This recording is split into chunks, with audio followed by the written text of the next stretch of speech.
2 अप्रैल को एसटी-एससी के द्वारा किए गए भारत बंद के दौरान लगभग 10 लोगों की मौत हो गई थी, जिनको श्रद्धांजलि देने के लिए कांग्रेस पार्टी के राष्ट्रीय अध्यक्ष राहुल गांधी के निर्देश पर पूरे देश में कांग्रेस पार्टी द्वारा 1 दिवसीय उपवास किया गया। मुंगेली जिला में भी कांग्रेस पार्टी के कार्यकर्ताओं द्वारा पुराना बस स्टैंड पर उपवास कार्यक्रम रखकर मृत लोगों को श्रद्धांजलि दी गई। आज हम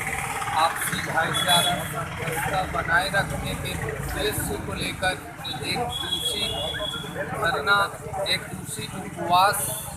के लिए यहाँ उपस्थित हुए हैं, जिसमें हमारे सभी ब्लॉक, शहर, महिला कांग्रेस एवं सभी प्रकोष्ठ के हमारे कांग्रेस यहाँ पर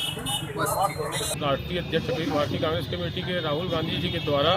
1 दिवसीय समरसता, सामाजिक एकता, भाईचारा को बनाए रखने के लिए जो दुआ कर रहे हैं, उनके लिए हमारे कांग्रेस पार्टी को पूरे देश में, पूरे प्रदेश में, पूरे जिला के माध्यम से, जिला कांग्रेस कमेटी के माध्यम से 1 दिवसीय उपवास रखा गया है।